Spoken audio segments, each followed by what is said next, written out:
तो स्वागत है दोस्तों फिर से आपका ज्ञान प्रूफ ऑफ एजुकेशन के यूट्यूब प्लेटफॉर्म पर। और आप आशा करता हूँ आप सभी अच्छे होंगे। आज आपके सामने मैं लेकर आया हूँ पॉलिटी के टॉप 50 क्वेश्चंस, जो बहुत ही अच्छे क्वेश्चंस हैं, बहुत ही इंपॉर्टेंट क्वेश्चंस हैं, जो आपके एग्जाम में आते हैं और रिपीट भी होते हैं। और कुछ ऐसे टॉपिक्स हैं जिससे क्वेश्चन पॉलिटी में कई बार बन चुके हैं और कई बार बनते ही हैं, और वो टॉपिक क्या है, बहुत ही इंपॉर्टेंट है। उनमें कुछ टॉपिक के नाम जैसे बताऊं मैं आपको, तो जैसे संविधान की प्रस्तावना अनुसूचियां होगी, इससे क्वेश्चन बनते हैं अनुसूचियों से। मौलिक अधिकार हो गए, डीपीएसपी हो गया, मौलिक कर्तव्य हो गए, न्यायपालिका हो गई, संविधान निकाय हो गया, और महत्वपूर्ण संविधान संशोधन हो गए। ये कुछ ऐसे टॉपिक्स हैं जहां से आपके एग्जाम में क्वेश्चन बनते ही हैं। तो इसके कुछ टॉप 50 क्वेश्चंस मैं आपके सामने लेकर आया हूँ, जो कि पीवाईक्यूज है, कई सारे एग्जाम्स में क्वेश्चन रिपीट हो चुके हैं, वही आपके सामने लेकर मैं आया हूँ। पहला क्वेश्चन आपके सामने है। पहला क्वेश्चन क्या बोल रहा है कि which article of the Indian constitution deals with the procedure of amendment, मतलब कि भारतीय संविधान का कौन सा अनुच्छेद संशोधन की प्रक्रिया से संबंधित है। कौन सी प्रक्रिया दोस्तों? संविधान संशोधन। कौन सी प्रक्रिया? संविधान संशोधन। कौन सी प्रक्रिया? संविधान संशोधन। कौन सा अनुच्छेद में यह कहा गया है कि संसद द्वारा किसी संविधान में क्या किया जा सकता है? संशोधन किया जा सकता है। क्या 368 में कहा गया है? क्या 356 में? क्या 370 में? क्या 352 में? क्या 352 में? कौन सा बोल रहा है संविधान संशोधन? कौन सा हो जाएगा? थर्ड बताओगे तो कौन सा हो जाएगा अपना? Option number A. क्या हो जाएगा अपना? ऑप्शन नंबर ए। अनुच्छेद नंबर 368 किसकी बात कही गई है? संविधान संशोधन की बात की गई है। किसकी बात की गई है? संविधान संशोधन की बात की है। मैं बात करूं अनुच्छेद 368 तो कौन से भाग में है? भाग भी बहुत इंपोर्टेंट है। भाग कौन सा हो गया? 20। कौन सा हो गया? 20। कौन से भाग में है वो? 20वें भाग में अनुच्छेद नंबर 368 में किसकी व्याख्या की गई है? संविधान संशोधन की व्याख्या की गई है। ठीक है, मैं बात करूं 370 की। 370 क्या है? जो कि अभी हट गया है, लेकिन था क्या? तो जम्मू कश्मीर को विशेष दर्जा, जम्मू कश्मीर को विशेष दर्जा जो प्राप्त हुआ था, वो कौन सा अनुच्छेद के तहत हुआ था? कौन सा अनुच्छेद के तहत हुआ? 370। समझ गए बात को? आगे बढ़े, नेक्स्ट क्वेश्चन की ओर बढ़ते हैं। नेक्स्ट क्वेश्चन क्या बोल रहा है हमारा? नेक्स्ट क्वेश्चन क्या बता रहा है? स्टेटमेंट दिए हुए हैं। आजकल कई सारे ऐसे क्वेश्चंस बनते हैं जो केवल किस में आते हैं? स्टेटमेंट में आते हैं। तो स्टेटमेंट में अपन लोग घबराना नहीं है। स्टेटमेंट क्वेश्चन बहुत ही इजी होते हैं, लेकिन अपन क्या करते हैं, क्वेश्चन बड़ा देखकर घबरा के क्या कर देते हैं, क्वेश्चन में स्किप कर देते हैं। लेकिन ऐसा नहीं करना। स्टेटमेंट ध्यान से पढ़ना है। स्टेटमेंट क्या बोल रहा है कि the president can dissolve the Lok Sabha, मतलब कि राष्ट्रपति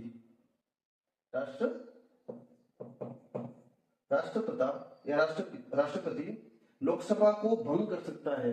क्या राष्ट्रपति लोकसभा को भंग कर सकता है? क्या कर सकता है? दूसरा कथन क्या बोला है? राष्ट्रपति प्रधानमंत्री की सलाह पर कार्य करते हैं।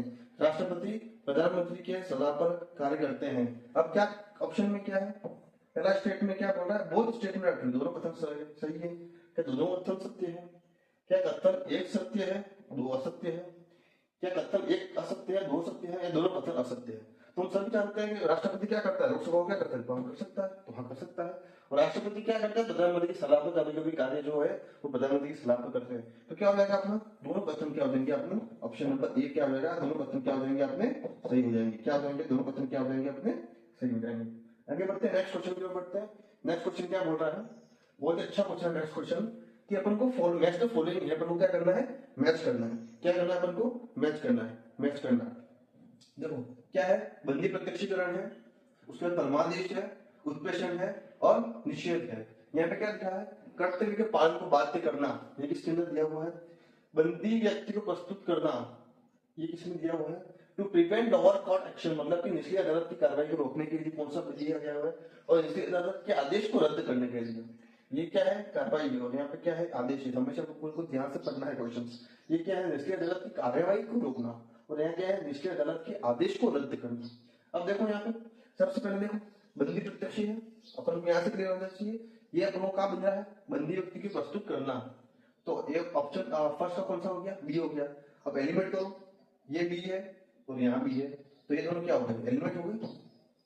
हमेशा जब क्वेश्चन अपन को लगे थोड़ा कॉम्प्लिकेट बनता है, क्या करो? एलिमिनेट करो। ऑप्शन एलिमिनेट करो। ये क्वेश्चन एलिमिनेट हो गया और ये ऑप्शन क्या हो गया? एलिमिनेट हो गया। अब देखो अगला, परमादेश। परमादेश क्या? कर्तव्य के पालन को बाध्य करना, इसको क्या कहते हैं? परमादेश कहते हैं। क्या कहते हैं? परमादेश कहते हैं। सेकंड का क्या हो गया? ए हो गया, टू का क्या हो गया ए, अब टू का ए यहाँ पे भी है और यहाँ नहीं है, तो ये क्या हो गया ऑप्शन एलिमिनेट हो गया। ऑप्शन नंबर बी क्या हो गया आपका सही हो गया। थ्री का क्या हो गया डी हो गया, और फोर्थ का प्रोहिबिशन को मतलब कार्रवाई को रोकना, मतलब प्रोहिबिट करना, किसी को रोकना, तो क्या हो गया निषेध। प्रोहिबिशन मतलब क्या होगा निषेध की कार्रवाई को क्या कर लिया रोक लिया गया। तो ऑप्शन क्या हो गया अपना ऑप्शन बी हो क्या हो गया अपना सही हो गया। तो हमेशा क्वेश्चन को क्या करना है आराम से पढ़ना है, उसको इजीली देखना है और एक चीज को सॉल्व करना है, और अपन को क्या करना है ऑप्शन एलिमिनेट करना है, ताकि अपन को आगे भी ना करे लेकिन दो से क्या हो गया अपन को पता चल गया। आगे बढ़ते हैं नेक्स्ट क्वेश्चन क्या, नेक्स्ट क्वेश्चन क्या बता रहा है आपका कि निम्नलिखित में कौन भारतीय संघीय व्यवस्था की विशेषता नहीं है। कौन सा हमारा भारतीय संघीय व्यवस्था में नहीं है। which of the following is not a feature of Indian federal system। क्या दोहरी नागरिकता ड्यू सिटीजनशिप नहीं है, क्या शक्तियों का विभाजन डिवीजन ऑफ पावर्स, क्या स्वतंत्र न्यायपालिका इंडिपेंडेंट जुडिशियरी, क्या लिखित संविधान रिटन कॉन्स्टिट्यूशन। तो कौन सा नहीं है, कौन सा नहीं है बताओगे कौन सा नहीं है, कौन सा नहीं है तो दोहरी नागरिकता, ये हमारा भारत में नहीं है, ये हमारे भारत में नहीं है। तो क्या जाएगा ऑप्शन नंबर ए क्या हो जाएगा आपका, ऑप्शन नंबर बी क्या हो जाएगा आपका सही हो जाएगा। ठीक है, ये किसकी है यूएसए की, किसकी है यूएसए की, किसकी है यूएसए की, किसकी है यूएसए की, अपने कौन सी है एकल नागरिकता, क्या है एकल नागरिकता, क्या है एकल नागरिकता। शक्तियों का विभाजन हाँ है, स्वतंत्र न्यायपालिका यस है, लिखित संविधान है हाँ लिखित संविधान है, तो ये तीनों तो है लेकिन ये दोहरी नागरिकता हमारे इंडियन फेडरल सिस्टम में नहीं है। नेक्स्ट क्वेश्चन क्या पढ़ते हैं आगे। नेक्स्ट क्वेश्चन क्या कह रहा है, फिर से आया कथन और रीजन कारण के बारे में। तो अनुच्छेद 32 को संविधान का हृदय और आत्मा कहा जाता है, हार्ट एंड सोल। क्या कहा जाता है, article number 32 is called heart and soul. संविधान अनुच्छेद 32 जो है इसको क्या कहा जाता है हृदय और आत्मा कहा जाता है। क्या ये बात सही है, आगे बढ़े। यह संवैधानिक उपचारों के अधिकारी की गारंटी देता है, यह संवैधानिक उपचारों के अधिकारी की गारंटी देता है। क्या ये सही है, क्या दोनों सही है, क्या and are true but R don't not expect, A मतलब आर जो है वो एक्सप्लेन नहीं कर रहा है एसोसिएशन को। क्या ए सही है आर गलत है, क्या ए गलत है आर सही है, बताओगे क्या होगा, बताओ क्या होगा। तो हाँ हम जब सभी जानते हैं कि आर्टिकल नंबर 32 जो है 32 जो है वो क्या है संविधान की क्या है हृदय और आत्मा, मतलब हार्ट एंड सोल, हृदय और आत्मा है कौन सा आर्टिकल नंबर 32। और क्वेश्चन ये भी बनता है कई बार कि संविधान में आर्टिकल 32 को जो हृदय और आत्मा कहा गया है ये किसने कहा, तो किसने कहा भीमराव अंबेडकर जी ने, किसने कहा भीमराव अंबेडकर जी ने कहा, किसने कहा भीमराव अंबेडकर जी ने कहा, किसने कहा भीमराव अंबेडकर जी ने कहा। और ये क्या है संविधान उपचार की अधिकारी की क्या कहता है गारंटी देता है, इसलिए इसको क्या कहा जाता है हृदय और आत्मा कहा जाता है। समझ गए बात को। नेक्स्ट क्वेश्चन क्या पढ़ते हैं, नेक्स्ट क्वेश्चन क्या कह रहा है, नेक्स्ट क्वेश्चन क्या कह रहा है, नेक्स्ट क्वेश्चन क्या कह रहा है।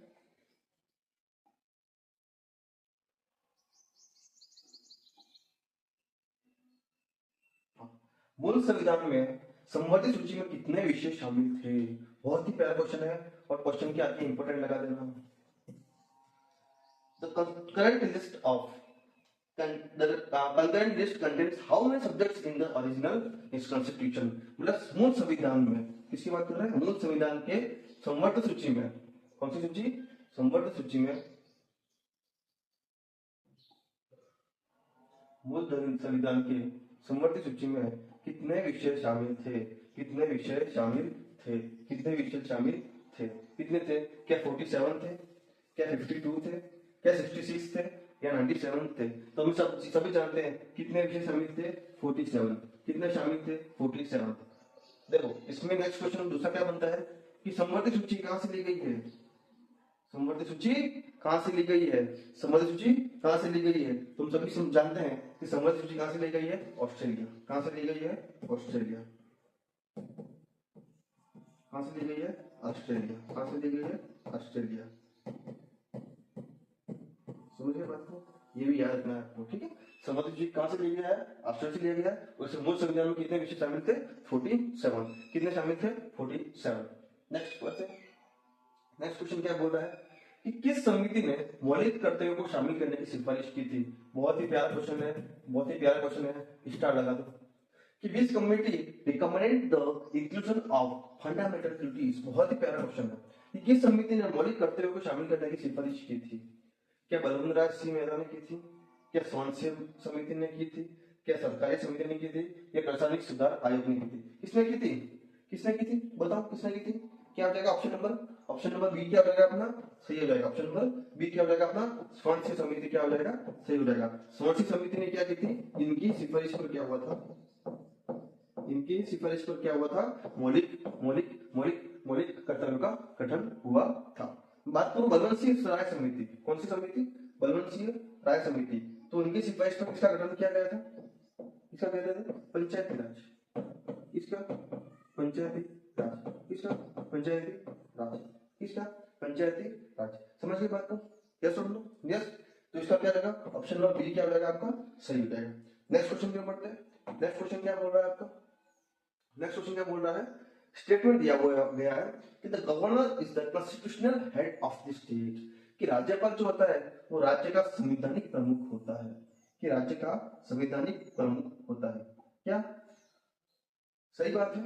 क्या true and has executive powers? मतलब की बात सत्य है और उनके पास में क्या होती है?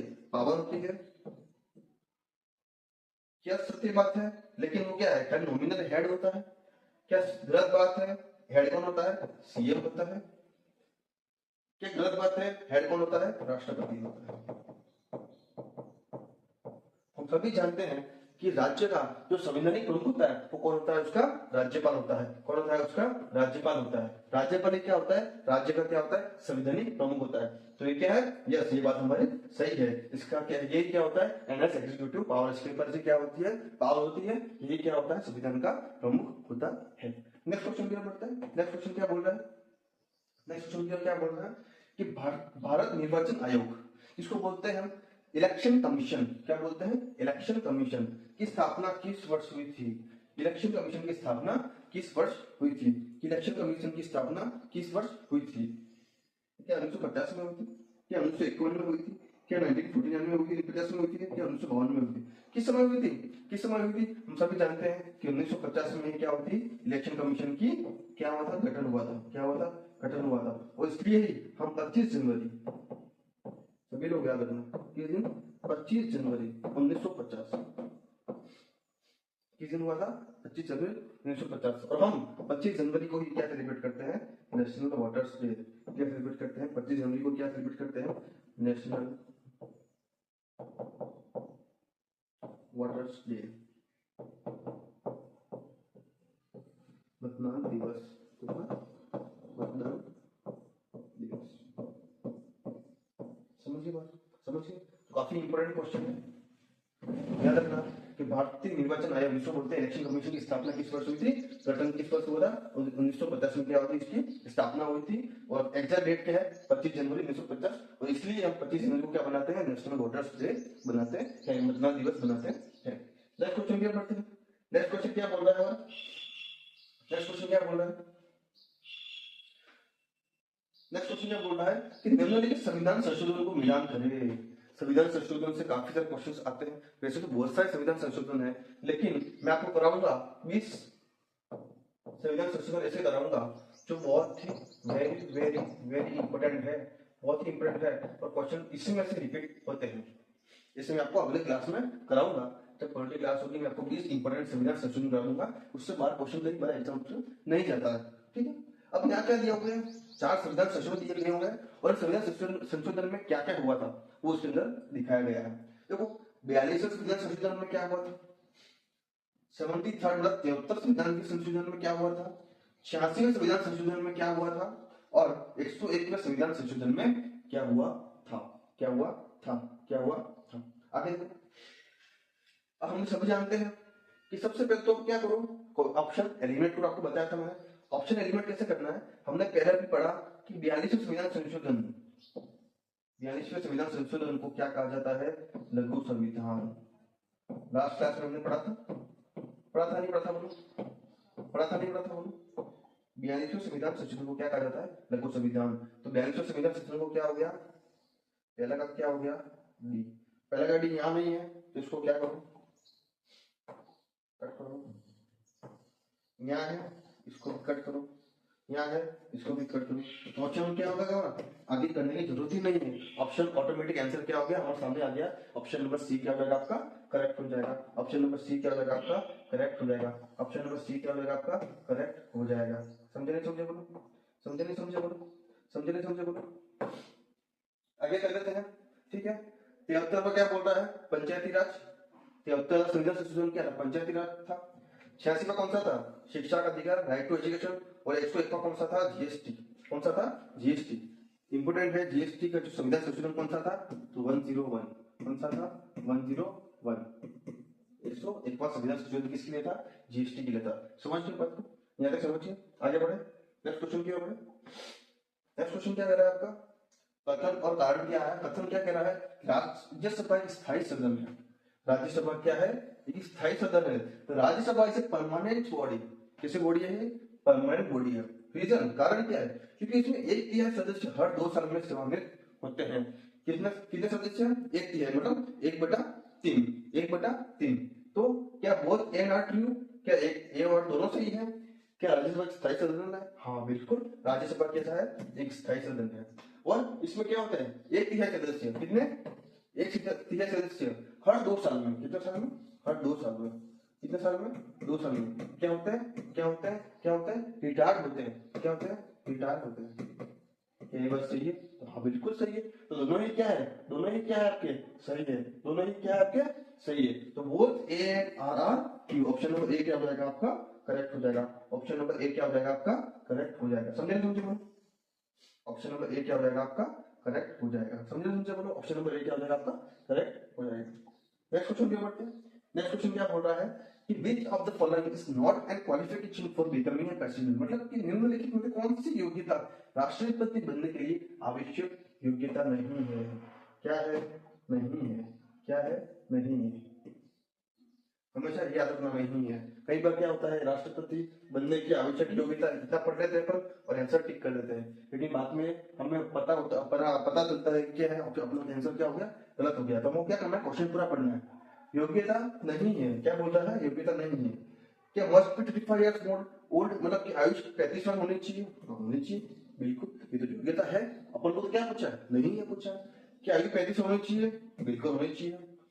क्या ग्रेजुएशन होना चाहिए, तो ये तो नहीं पता। ये तो ऐसा कहीं भी बताया गया नहीं है कि वो कैसा होना चाहिए, ग्रेजुएट होना चाहिए, मतलब उन्होंने कोई ग्रेजुएशन की होनी चाहिए। आगे पढ़ना है, लोकसभा सदस्यता की योग्यता होनी चाहिए।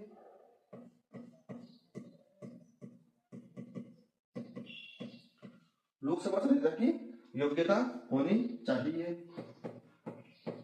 तो हाँ ये भी बात सही है। लाभ का पद धारण नहीं है, नहीं होना चाहिए, हाँ ये भी सही है। किसी लाभ का पद या कोई ऑफिस में है, उसको कोई गवर्नमेंट जॉब ऐसा कुछ होना नहीं चाहिए। खाली एक ऐसा है कि वो सदस्य होना चाहिए, ये कहीं बारे में नहीं दिया गया। बाकी तीनों क्या है, योग्यता में उसका दिया गया है। खाली ऑप्शन नंबर बी जो है वो कहीं भी इसका, कहीं भी ये नहीं दिया गया। तो क्या हो जाएगा अपना ऑप्शन, क्या हो जाएगा, ऑप्शन नंबर बी क्या हो जाएगा आपका, करेक्ट हो जाएगा। ऑप्शन नंबर बी क्या हो जाएगा आपका, करेक्ट हो जाएगा। क्या हो जाएगा, करेक्ट हो जाएगा। समझे नहीं समझे बोलो, समझे नहीं समझे बोलो, समझे नहीं समझे बोलो। आगे बढ़े, नेक्स्ट क्वेश्चन क्या बोलते हैं। नेक्स्ट क्वेश्चन क्या बोल रहा है,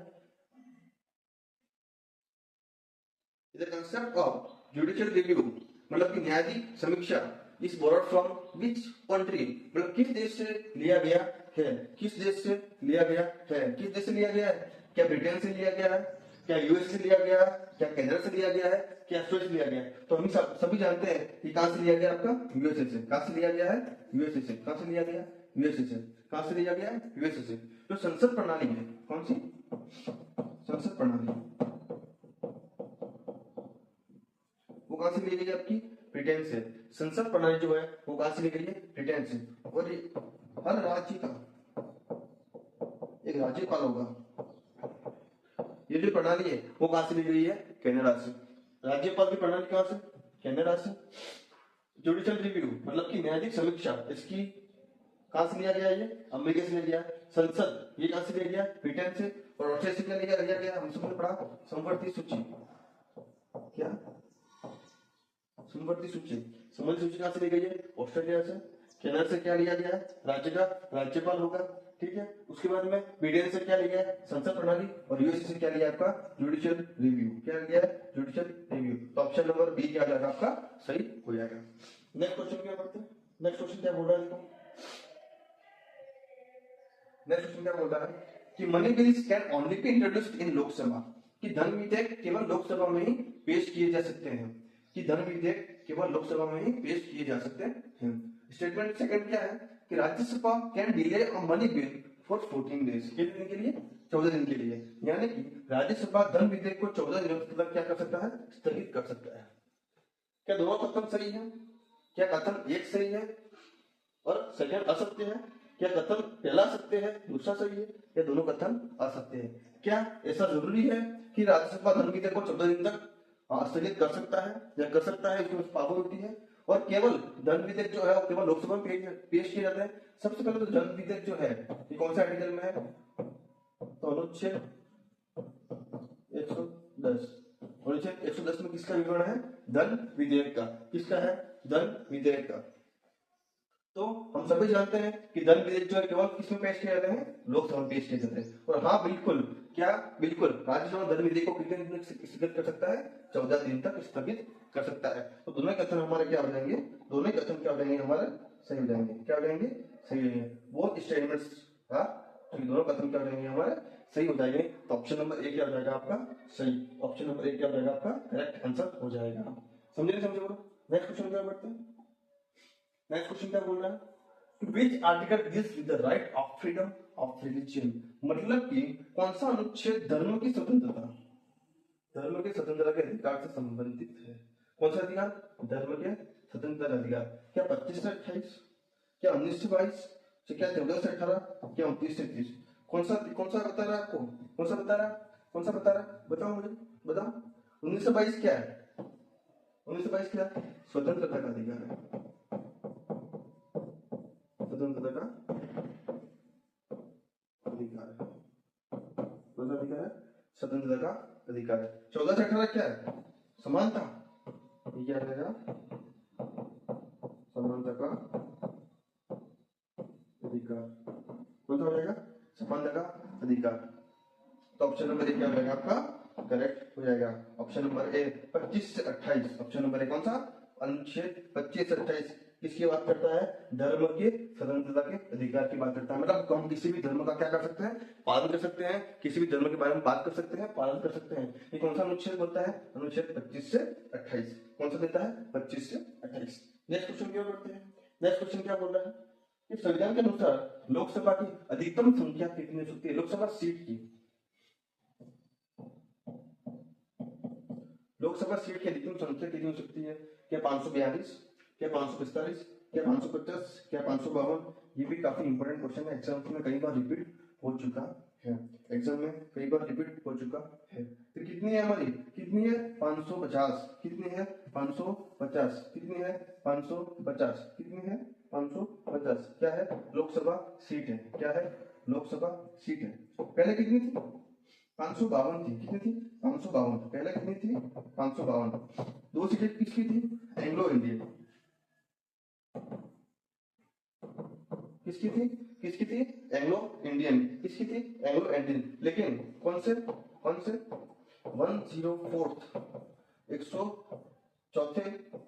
104 संविधान संशोधन, संविधान संशोधन के तहत इन सीटों को क्या कर दिया, हटा दिया गया, क्या कर दिया, हटा दिया गया। तो अभी हमारी कितनी सीटें टोटल 550 सीटें, कितनी सीटें टोटल 550 सीटें। तो ये भी याद रखना है कि 104 मतलब 104 संविधान संशोधन के तहत जो दो सीटें किसकी थी, एंग्लो इंडियन की थी, वो इसको क्या कर दी थी, हटा दी गई थी। कौन से संविधान संशोधन के तहत, तो 104, समझ गए 104। नेक्स्ट क्वेश्चन पे बढ़ते हैं, नेक्स्ट क्वेश्चन क्या कह रहा है, नेक्स्ट क्वेश्चन क्या कह रहा है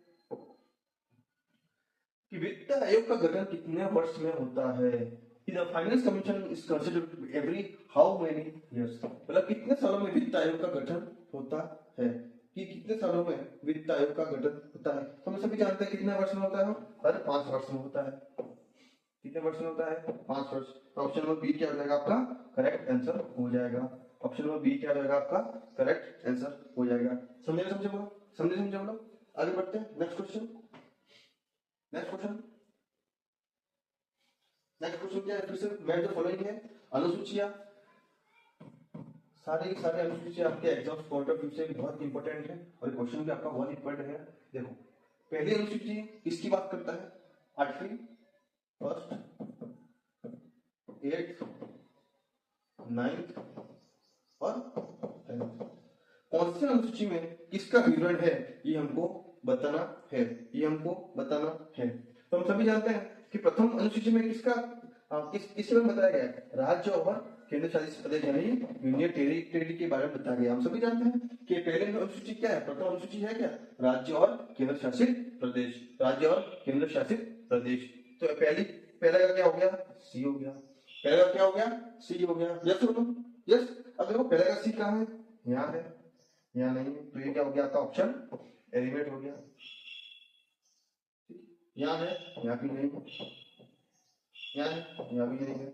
हमें आगे सॉल्व करने की जरूरत ही नहीं है, ऑप्शन से ही हमको क्या मिल गया, आंसर मिल गया। अब पहले का सी हो गया, अब दूसरे का क्या हो जाएगा आपका, कौन सी 8वीं अनुसूची क्या बताती है आपका, कौन सी बताती है, भाषाएं। कितनी बताती, क्या बताती है, भाषा बताते हैं। तो अभी आधिकारिक भाषा कितनी है भारतीय संविधान में, कितनी है, 22। कितनी है, 22 है। कितनी है, 22 है। 9वीं अनुसूची क्या बताती है आपकी, 9वीं अनुसूची क्या बताती है, तो न्यायिक समीक्षा के कर्तव्य के बारे में, जुडिशियल ड्यूटी के बारे में बताती है। 10वीं अनुसूची क्या बताती है आपकी, क्या बताती है, दल विरोधी प्रावधान। क्या बताती है, दल बदल विरोधी प्रावधान बताते हैं आपको, समझ गए। तो ऐसे क्वेश्चन आप उनको स्किप नहीं करते हैं, बहुत ही इजी क्वेश्चन होते हैं, हमें अच्छे से इसको करने हैं। नेक्स्ट बढ़ते हैं, नेक्स्ट क्वेश्चन पे पढ़ते हैं।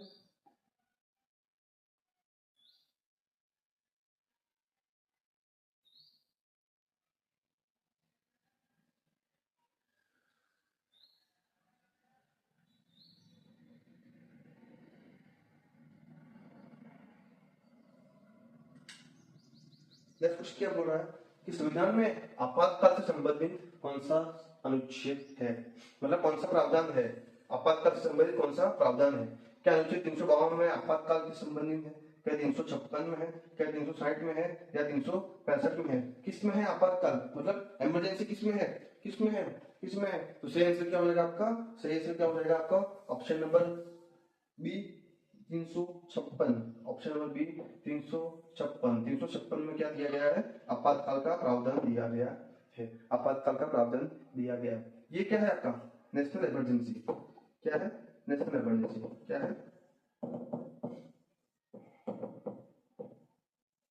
नेशनल इमरजेंसी, नेशनल इमरजेंसी किसमें है, 352 में। 360 में क्या है, वित्तीय आपातकाल, फाइनेंशियल इमरजेंसी, वित्तीय आपातकाल। क्या है, वित्तीय आपातकाल। क्या है, वित्तीय आपातकाल। और 356 में क्या है, संवैधानिक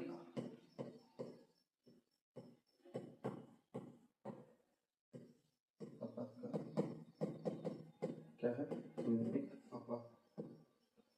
ऑप्शन बी क्या हो जाएगा आपका, सही हो जाएगा। समझे मुझे बोला, इंपॉर्टेंट क्वेश्चन है, आपातकाल से क्वेश्चन आपके बनते हैं। और अभी तक भारत में वित्तीय आपातकाल कितनी बार लगा है, तो ये भी हमें याद रखना है कि अभी तक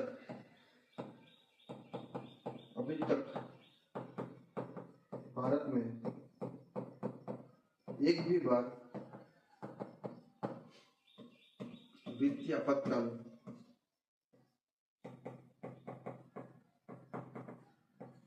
नहीं लगा है, नहीं लगा। समझ मुझे, समझ में आया, आगे बढ़े। नेक्स्ट क्वेश्चन पे बढ़ते हैं। नेक्स्ट क्वेश्चन क्या कह रहा है, नेक्स्ट क्वेश्चन क्या कह रहा है कि नियंत्रण महालेखा परीक्षक को सर्वोच्च न्यायालय के न्यायाधीश की तरह पद से हटाया जा सकता है। क्या, किसको, किसी बात कर रहे हैं, ऑडिटर जनरल, किसी बात कर रहे हैं, ऑडिटर जनरल की बात कर रहे हैं। तो ये सुप्रीम कोर्ट जज के द्वारा क्या कर रहे हैं, इसको हटाया जा सकता है। क्या सही बात है, तो हाँ बिल्कुल, सुप्रीम कोर्ट के जज के द्वारा इसको क्या किया जा सकता है, हटाया जा सकता है। तो ऑप्शन नंबर ए क्या हो जाएगा आपका, सही हो जाएगा। ऑप्शन नंबर ए क्या हो जाएगा आपका, बिल्कुल सही बैठेगा, है ना, बिल्कुल सही बैठेगा। ठीक है, नेक्स्ट क्वेश्चन में बढ़े। नेक्स्ट क्वेश्चन क्या बढ़ता है, नेक्स्ट क्वेश्चन क्या बोल रहा है, the concept of that to principles, मतलब कि डीपीएसपी, मतलब क्या है, DPSP borrowed from which country's constitution, मतलब कि निर्देशन सिद्धांत की अवधारणा किस देश के संविधान से ली गई है? क्या आयरलैंड से लिया गया है, क्या यूएस से लिया गया है, क्या ब्रिटेन से लिया गया या कनाडा से लिया गया है? तो हम सभी जानते हैं कि जो डीपीएसपी है वो कहां से लिया गया है? आयरलैंड से लिया गया है। कहां से लिया गया है? आयरलैंड से लिया गया है। कहां से लिया गया है? आयरलैंड से। कहां से लिया गया दोस्तों? आयरलैंड से। तो ऑप्शन नंबर ए क्या हो जाएगा आपका? बिल्कुल सही बैठेगा, बिल्कुल सही बैठेगा, बिल्कुल सही बैठेगा। समझ गए बात को? अब डीपीएसपी,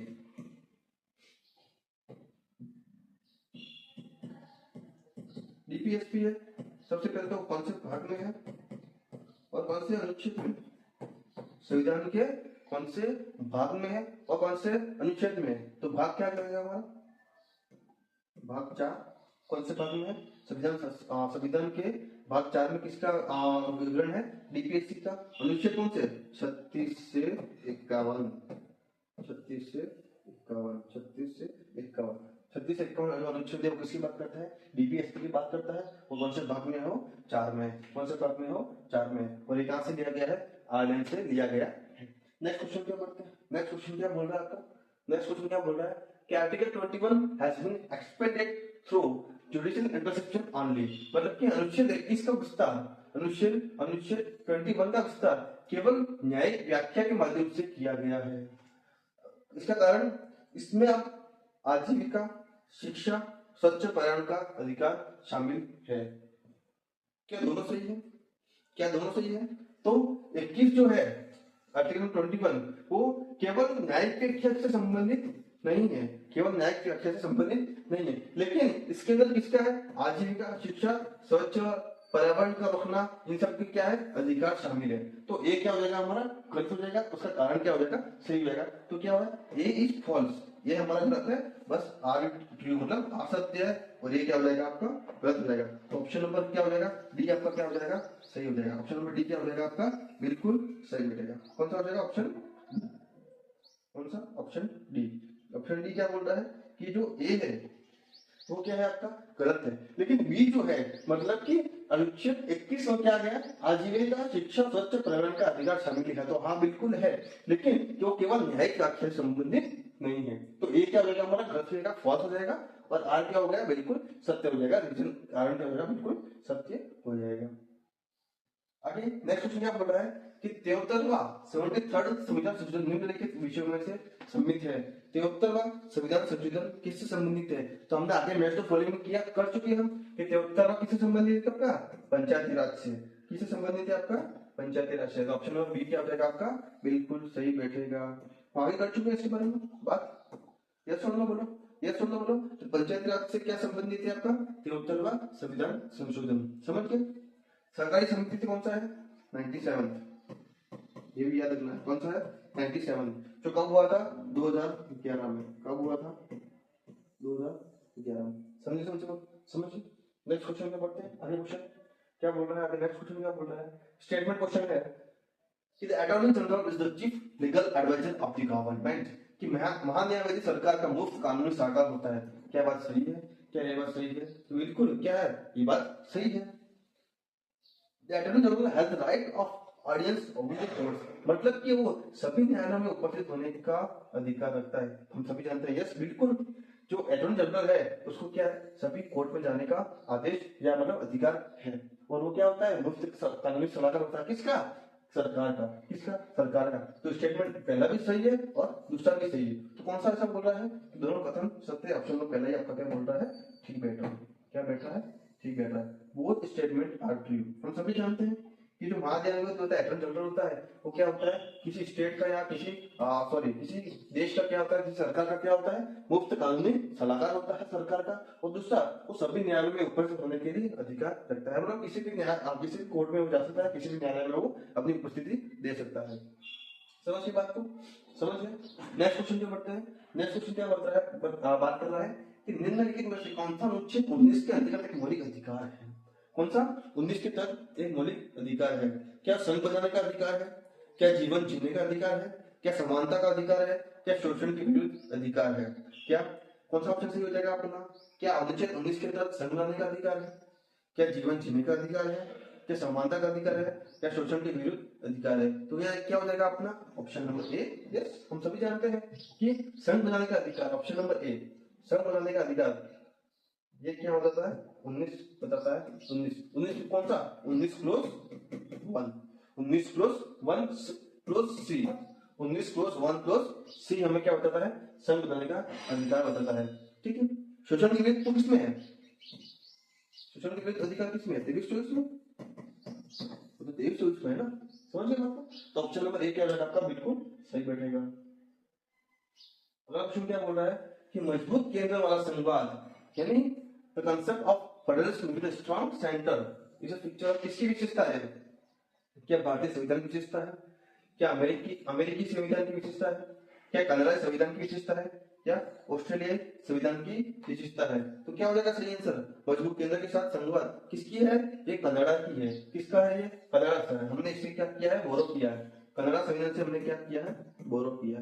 समझिए बात को, समझिए बात को, ये सुनो।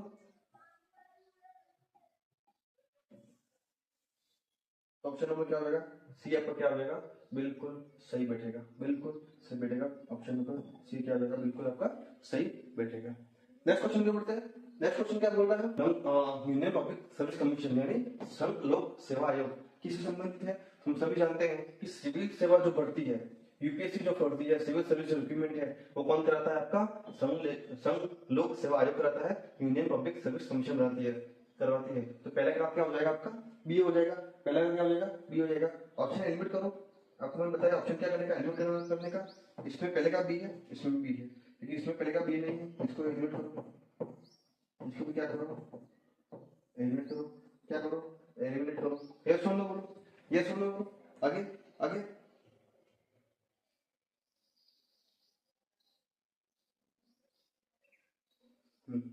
आगे अब देखो, नेशनल ह्यूमन राइट कमीशन, इसका क्या काम क्या होता है, मानवाधिकार संरक्षण, क्या होता है, मानवाधिकार संरक्षण। तो सेकंड का क्या हो जाएगा, डी, टू का डी, यहाँ पे यहाँ नहीं है, मतलब ये क्या हो गया, ऑप्शन एलिमिनेट हो गया, और ऑप्शन डी क्या हो गया आपका, बिल्कुल सही बैठेगा। ऑप्शन नंबर डी क्या हो जाएगा, बिल्कुल आपका सही बैठेगा। पहला का क्या हो गया, बी हो गया, दूसरे का डी हो गया, तीसरा क्या हो गया, सी। मतलब कि क्या है, सेंट्रल इंफॉर्मेशन कमीशन क्या होता था आपका, राइट टू इंफॉर्मेशन, और विधि आयोग का होता है आपका कानूनी अधिकार, कानूनी सुधार, सॉरी कानूनी सुधार। विधि मतलब लॉ है, कानून। ठीक है, समझ गए बात को, बिल्कुल इजी क्वेश्चन होते हैं। कई बार बच्चे क्या करते हैं, मैच द फॉलोइंग या स्टेटमेंट या कारण वाले जो क्वेश्चन होते हैं वो क्या करते हैं, देख के क्या कर देते हैं, वो एलिमिनेट कर देते हैं, यानी कि क्वेश्चन के एलिमिनेट कर देते हैं, हमको नहीं करना, स्किप कर देते हैं। लेकिन ऐसा नहीं करना है, हमको क्या करना है, क्वेश्चंस को एकदम सही से पढ़ना है, उसको क्या करना है, हमें समझना है, और हमें क्या करना है, उसके आगे बढ़ना है। नेक्स्ट क्वेश्चन जो पढ़ते हैं, नेक्स्ट क्वेश्चन क्या बता रहा है, एजर्शन और रीजन, मतलब कि कथन व कारण का क्वेश्चन है। कथन क्या बोल रहा है कि सर्वोच्च न्यायालय के पास मूल सुनवाई और अपील दोनों प्रकार के अधिकार क्षेत्र है। कारण ये राज्यों के बीच विवादों और उच्च न्यायालय से आने वाली अपील की सुनवाई कर सकता है। तो क्या देखो वापस पढ़ो, सर्वोच्च न्यायालय यानी सुप्रीम कोर्ट के पास मूल सुनवाई और अपील दोनों प्रकार के अधिकार क्षेत्र है। तो हाँ बिल्कुल, मूल सुनवाई के और अपील जो अपील करते हैं दोनों प्रकार के अधिकार क्षेत्र है। तो बिल्कुल सही बात है। और यह राज्यों के बीच विवाद और उच्च न्यायालय के आने वाले अपीलों को सुनवाई कर सकता है, बिल्कुल कर सकता है। हाई कोर्ट से जो अपील आते हैं उसकी सुनवाई कौन कर सकता है, सुप्रीम कोर्ट कर सकता है। और राज्यों के जो विवाद है उसको कौन हल कर सकता है, सुप्रीम कोर्ट कर सकता है। जो डिस्प्यूट होते हैं दो स्टेट के बीच में वो भी कौन करता है सॉल्व, तो सुप्रीम कोर्ट करता है। तो कथन भी सही है और उसका कारण भी सही है। तो दोनों क्या हो जाएंगे आपका, ऑप्शन ए और बी दोनों भी क्या हो गए आपके, सही हो गए। ऑप्शन ए और बी क्या हो गए आपके, बिल्कुल सही हो गए। समझे समझे बोलो, both A and R true, मतलब कि ए और आर दोनों सत्य है। दोनों किससे है बेटा, सत्य है। किससे सत्य। नेक्स्ट क्वेश्चन क्या बोलते हैं, नेक्स्ट क्वेश्चन क्या कह रहा है आपका कि which of the following is not a way to acquire Indian citizenship, मतलब कि भारतीय नागरिकता को प्राप्त करने का तरीका कौन सा नहीं है। क्या वंशानुक्रम द्वारा, क्या पंजीकरण द्वारा, क्या विरासत द्वारा, या देशीकरण द्वारा, क्या by descent, by registration, by inheritance, by naturalisation. तो किसका नहीं है, तो क्वेश्चन क्या हो जाएगा आपका, क्या हो जाएगा, क्या हो जाएगा?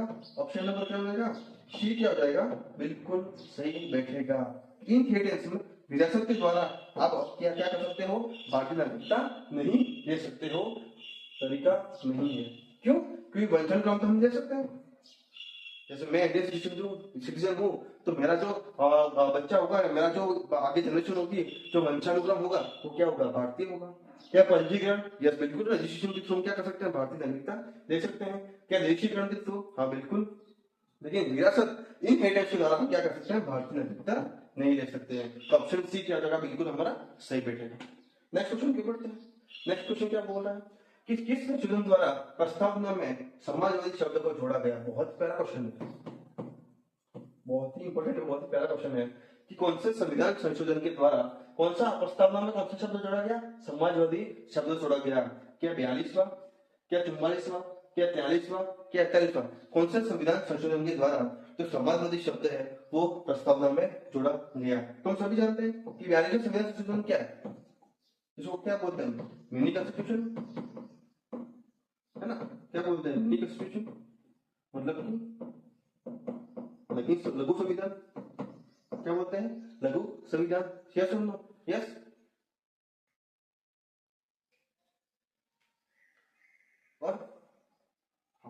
और इसी के तहत और 42वें संविधान संशोधन के तहत बिल्कुल क्या जोड़ा गया? समाजवादी शब्द जोड़ा गया। किसमें? प्रस्तावना में। किसमें? प्रस्तावना में। हमारा भारतीय संविधान में जो प्रस्तावना है उसमें कौन सा शब्द जोड़ा गया? समाजवादी। कौन से संविधान संशोधन के द्वारा जोड़ा गया? 42वां संविधान संशोधन, जिसको क्या कहा जाता है? लघु संविधान यानी मिनी कॉन्स्टिट्यूशन कहा जाता है। समझ की बात को। और दूसरा क्वेश्चन इंपॉर्टेंट बनता है 44वां संविधान संशोधन। इसके तहत क्या किया कि जो संपत्ति का अधिकार, क्या सुनना, जो संपत्ति का अधिकार था, संपत्ति का अधिकार को मौलिक अधिकार से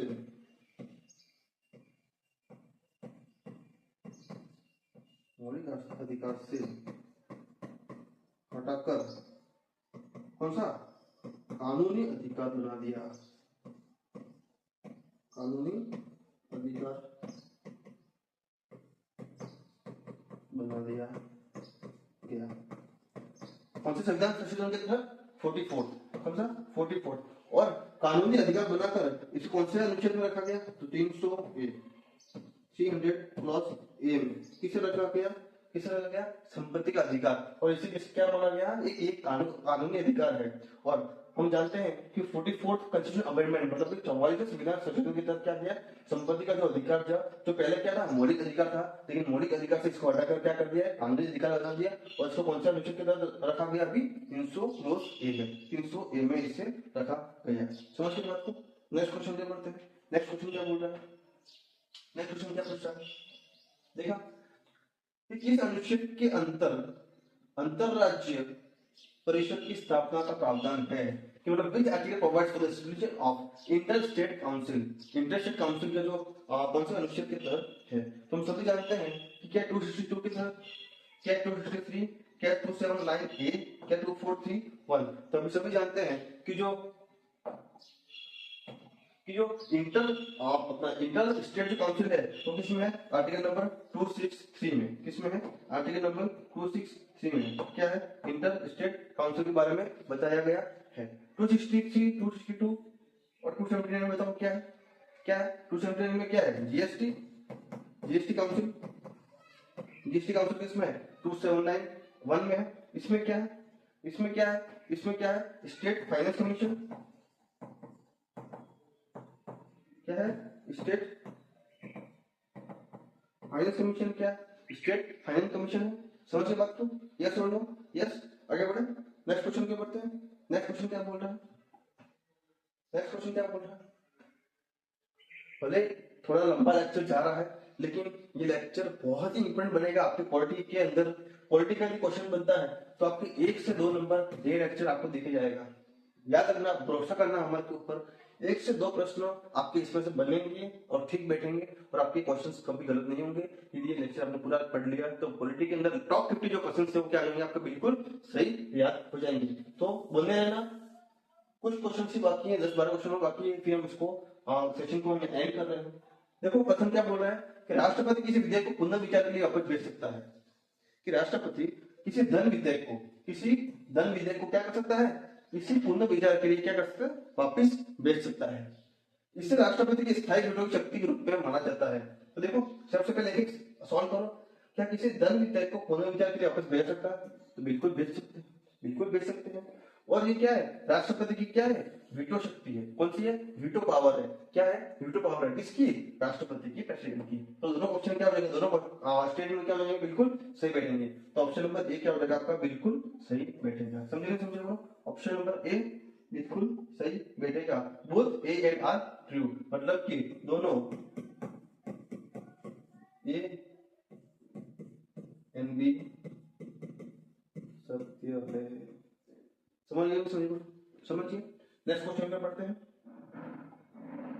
नेक्स्ट क्वेश्चन क्या बोल रहा है कि the delimitation of commission is appointed every, कि परिसीमन आयोग की नियुक्ति प्रत्येक बार की जाती है। कैसे की जाती है, क्या प्रत्येक जनगणना के 10 साल बाद, क्या प्रत्येक जनगणना के बाद, क्या प्रत्येक 15 साल में, या जब संसद निर्णय लेगी कि जब हम कर सकते हैं तब करेंगे, तब किया जाता है। तो हम सभी जानते हैं कि प्रत्येक जनगणना के बाद में, आफ्टर ईच सेंसस क्या होता है, इसकी गठन होती है। तो लास्ट हमारा जो सेंसस हुआ था वो कौन सा हुआ था, 2011। अगला जो हम लेके आएंगे वो किसके ऊपर लेके आएंगे, जनगणना के ऊपर। जनगणना के ऊपर टॉप 50 क्वेश्चन हम लेकर आएंगे आपके सामने। आप ये कर रहे हो तो आपका जनगणना टॉपिक बिल्कुल क्लियर हो जाएगा, इसमें कोई भी क्वेश्चन आपका छूटेगा नहीं। समझ गए। तो आफ्टर इस सेंसर क्या होता है, इसका गठन होता है। समझ गए। नेक्स्ट क्वेश्चन क्या बढ़ते हैं। नेक्स्ट क्वेश्चन क्या बोल रहा है कि नीति आयोग ने योजना आयोग का स्थान लिया, कि नीति आयोग ने योजना आयोग का स्थान लिया। क्या नीति आयोग को संवैधानिक दर्जा प्राप्त है, कि नीति आयोग को संवैधानिक दर्जा प्राप्त है। क्या दोनों स्टेटमेंट सही? तो हम सभी जानते हैं कि नीति आयोग ने किसका स्थान लिया है, योजना आयोग का। किसका, योजना आयोग का। योजना आयोग कौन सी, अपन हमने पढ़ चुके हैं, पंचवर्षीय योजना। पंचवर्षीय योजना कब से चली थी, 1951 से 56। ये क्या है, पहली 5 ईयर प्लान है। टोटल कितनी चली, 12। कितनी चली, 12। तो इसका स्थान किसने लिया, नीति आयोग ने। तो यही कह रहा है कि नीति आयोग ने योजना आयोग का स्थान लिया। तो बिल्कुल हमारी ये कथन कैसा हो गया, सही हो गया। कि नीति आयोग को संवैधानिक दर्जा प्राप्त है, नहीं, ये कैसा है, गैर संवैधानिक है। कैसा है, गैर संवैधानिक है। याद रखना कि नीति आयोग जो है वो कैसा है, गैर संवैधानिक है। कैसा है, गैर संवैधानिक है। तो इससे क्या है, संवैधानिक दर्जा प्राप्त नहीं है। तो स्टेटमेंट पहला तो क्या हो जाएगा आपका, बिल्कुल सही हो जाएगा। लेकिन बी क्या हो जाएगा आपका, गलत हो जाएगा। तो option statement 1 is true but second is false. तो ऑप्शन नंबर बी क्या हो जाएगा आपका, बिल्कुल सही बैठेगा। ऑप्शन नंबर बी क्या हो जाएगा, बिल्कुल आपका सही बैठेगा। समझे बोलो, समझे। नेक्स्ट क्वेश्चन पे बढ़ते हैं। नेक्स्ट क्वेश्चन क्या बोल रहा है, मैं तो फॉलोइंग, कलकत्ता हाईकोर्ट की स्थापना कब हुई, बॉम्बे हाईकोर्ट की स्थापना कब हुई, मद्रास हाईकोर्ट की स्थापना कब हुई, और इलाहाबाद हाईकोर्ट की स्थापना कब हुई। हम सभी जानते हैं कि कोलकाता जो हाईकोर्ट है उसकी स्थापना कब हुई थी। हम सभी जानते हैं कि 1 जुलाई 1862, 1 जुलाई 1868, 1862 को किसकी स्थापना हुई थी, कलकत्ता हाईकोर्ट की। पहले का क्या हो गया, डी हो गया। फिर से आपको मैंने बताया बिल्कुल शॉर्ट मेथड, ऑप्शन क्या करो, एलिमिनेट करो। फर्स्ट का क्या हो गया, डी। फर्स्ट का डी यहाँ भी है, यहाँ भी है, यहाँ नहीं है। इसको क्या करो, एलिमिनेट करो। इसको क्या करो, एलिमिनेट करो। समझिए। अब दो ऑप्शन है, पहले का डी और दूसरे का ए। अब हम सब जानते हैं कि बॉम्बे हाईकोर्ट किस स्थापना कब हुई थी, 14 अगस्त 1862 में। जुलाई और 10 जुलाई के बाद में किसका स्थापना हुई थी, कलकत्ता हाईकोर्ट के बाद में बॉम्बे हाईकोर्ट की। तो बॉम्बे हाईकोर्ट की स्थापना कौन सी हुई, 14 अगस्त 1862। तो 2 का क्या हो गया ए, 2 का क्या हो गया ए, 2 का क्या हो गया, 2 का ए यहाँ पे है, 2 का ए यहाँ पे है, 2 का ए यहाँ पे है और यहाँ नहीं है। तो ऑप्शन नंबर क्या हो जाएगा आपका, पहला बिल्कुल सही बैठेगा। ऑप्शन नंबर सी भी क्या हो जाएगा आपका, बिल्कुल गलत हो जाएगा। समझे। सी का क्या हो जाएगा, मद्रास हाईकोर्ट की स्थापना कब हुई थी, कब हुई थी?